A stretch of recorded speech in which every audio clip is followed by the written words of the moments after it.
Radio for Readers, Bookmark.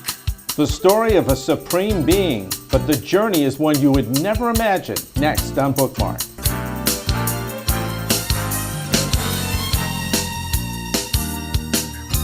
Bookmark. When I first heard this title, I thought, where's he going with this? And then you look at what was a drawing that you made. John Vedder is the author of this book, The Legend of Medes and the Birth of Hell. That's a kind of a scary title. Did you want it to be that scary? No, I didn't. It was not the original title for the book. What was the original title? The Adventures of Medes. Okay. But my editor said that was an inappropriate title. It was not eye-catching, ear-catching, and he said, come up with something different. So I took a few days to think about it and came up with, the editor said that the word legend is stronger than the word adventure. Got it. So I came up, it was the title I finally came up with. The concept came to you in a dream, as I understand it, correct? Yes, in a dream one night. Threw me out of bed about 3 a.m. in the morning, and I rushed out to my computer and just started typing down as much as I could remember before I forgot it. And it included essentially the whole book, names, everything, the date, the setting, everything. It was all in my dream. Okay. This is delicate, but I'll ask it. You weren't under hallucinogenic drugs, or did you eat anything bizarre before you went to bed? This is such a strange story of strange characters, strange language. I'm thinking, wow, how did this come to this guy? I don't know. I don't smoke, I don't drink, and I don't use drugs recreationally. My wife believes that it was a vision from above. Okay. That's what my wife believes. She truly believes. And there is talk about a supreme being in here. Oh, yes. People who have religious faith are going to look at this and they're going to say, that's not the same God that I believe. But the story comes out, and there's a lot of humor through this. And there's some scary moments. And in reading the book before we sat down to talk, the thing that was amazing was there are several times that you think Medes is going to die, and he doesn't die. You turn the page to the next chapter, he's still alive. He's getting up and he's walking away. Well, his body dies a few times. Yeah. But he lives. Oh, yes, he lives. He's an eternal being. And God in this book, or what I believe as the creator, is what I call the ageless one. And I do not describe her form or what she looks like, because nobody knows what God looks like. Well, as they go through this journey, they meet people. Yes. They end up in a brothel at one point. Yes. That's where Skinner's girlfriend lives, or owns the brothel. Yeah. Big Bertha's not really a big person, though. No, she's a real thin, beautiful lady. In the end, readers will be surprised at the end. We don't want to give it away. No, it's the big thing here. You don't want to give this away. No. You told me you're going to be surprised at the end. And I'm reading this and I'm thinking, I know where the end is going to go. And then when I got to it, I texted you right away. I'm like, this is not what I thought was going to happen. I was hoping you wouldn't. I told you it's an excellent ending. I was hoping that it would really surprise you. And I hope it surprises all the readers. The readers are going to love this, because the characters take on such depth, but yet it's easy to understand, and it is literally a page turner. You will go through chapters very quickly. I was able to. Well, the chapters are short. They're short. Yeah. But it holds your interest. That's yes. what I like. You never get lost. You never start drifting. Your mind doesn't drift off. Mine sometimes does when reading novels, but this one really held, because I wanted to know what was going to happen next. Well, I didn't stay on any one scene for any length of time. Scenes go quickly, back and forth. It skips throughout the universe. It skips to places beyond the universe. It's all over the place. What's the time element in history? Can you nail this down to a time? Because I was never quite sure what our time in history is. Well, it takes place in the Montana Rockies, the territory of the Montana Rockies, in the year of 1872. I used that date mostly for the description of the firearms I was going to use in the book. And that comes That was through. important for the firearms. All right, a little background just to share with you. This is a man who used to wrestle alligators. That was a long time ago. Yeah. Yeah. But you also told me that part of this character is inspired by your own father. Is that correct? No. The Skinner was inspired by my maternal grandfather. He was. That was the first book I was writing before this dream came to me. Was about my growing up on my grandfather's farm. Did you always have an aspiration, because you were an artist as well? Did you have aspiration to be a writer? I had always wanted to be a writer. I tried writing when I was in junior high school. I tried writing when I was in high school, but I didn't have enough knowledge to write creatively. Okay. That comes over time, and it generally doesn't come from book learning. It's the school of hard knocks that teaches you how to really write creatively.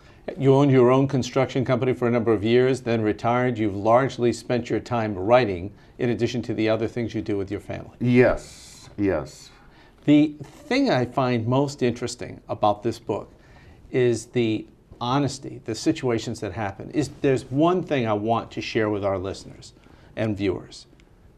There's an incident in which the character, who doesn't understand all earthly things, discovers a carcass. And he goes to inspect it, and he's on the journey, and he's told, no, don't go near that. And he goes near it, and vultures attack him with droppings, and then he's trying to flail off these vultures and throws a rock and hits a hornet's nest. That was bizarre. My editor told me to stop his tormenting at that point, but I couldn't leave the carcass alone. I had to have that get attached to him in some fashion. Yeah. So between the mess that he is now and all of the hornet stings, and I'm thinking, how's he going to survive this? And he does. Now, is that based on a childhood memory you had of maybe hitting a hornet's nest, or somebody you know hitting a hornet's nest? No, it was based on a story told to me by my grandfather that if we bothered buzzards while they fed, they would throw up on us. They would vomit on us. And we did not want buzzard vomit on us. Yeah. There's a few other hygiene notes in this book that we'll just sort of leave for the reader. But the people are going to love the characters. Are there times in which you want the reader to not like one of the characters? Does that ever come to mind? No, it never did. I liked all of my characters, even the ones that were very cruel and dishonest, murderous. Yeah. You become attached. An author becomes attached to all of his characters, whether they do right or wrong.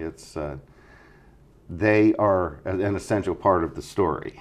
We have a guy who was a former slave, who has attachment to the Middle East. Right. I mean, there's a lot of detail. These are very rich characters. Yeah, a couple of readers have told me that they actually jump off the page. They do. Would you talk about, I believe it's Rhaenys? Rhaenys. Rhaenys. Yeah, Meaty's best friend. Rhaenys is, he's deformed. His face is not handsome. His smile is twisted and crooked. But he has a knack of absorbing knowledge. He knows everything. Anything and everything you want to know, you go to him and he'll give it to you. But I can't tell you what happens to him because that would ruin the story. Yeah. You've got to read the book. And when you get to the end, I felt right away there's another adventure here for Meaties. I left it open for another adventure, and as I'm now working on trying to get my first book completed, it's sitting there as a pile of at least 900 handwritten pages. I keep thinking, what could I write that could be better than what's already been written? I know how sequels are. They generally are not as interesting or as the original, which scares me. I would love to write a sequel to this, but would it be as written as humorous, as satirical? Would it be as interesting? Would people find it, well, this is not as funny or as well written as the first one? Two things. You were told, don't draw your own cover. You said, heck with it, I'm doing it anyway. It Yes. comes out to be great. Well, thank you very much. You're a classic artist. I think there's artists in your family, am I correct? Yes, my mother graduated from the University of South Carolina with a fine arts degree, and she painted watercolors all of her life, and she still does to this very day. She's 88 years old, does some phenomenal watercolor work, and I learned a lot of my artwork through her. She taught all of us everything she knew about painting. I want to come back to the alligators only because it should have been in this story. When the next book comes out, I mean, are you going to put in there about tying alligators up and then bringing them into town and letting them loose? Oh yeah, like the one I let loose on the police, the Ormond Beach Police's front yard, huh? I was just mischievous back then, and when I was a teenager, I couldn't sit still. I had to be doing something all the time. Yeah, I mean, that's dangerous work. You actually were injured once. Well, with a yeah, small- I still have a pretty bad scar right there from where one alligator caught me and tore my cheek back. Wow. What do you want people to experience from this? An opening of minds to looking at things that they never considered? What's the message you want? Well, when I started writing this book, the concept was you have the Bible, the Holy Bible. It tells a story. The Torah tells a story. The Quran tells a story. All these religious books tell stories. But I've read the Bible 3.5 times, and I said it could have happened a different way than it was the way the Bible tells it. And I wrote this book, A Darkness from Beyond Universe, and how hell was born, based on the Bible, but it happens in a different way, but the characters are still there. A Darkness from Beyond Universe. John Vedder, our guest today on Bookmark. John, good seeing you. Thank you, Mark. That's Bookmark for this week. If you have comments or thoughts on future authors, send an email to us at our website, bookmarc.us. That's our broadcast for today. Thanks for watching.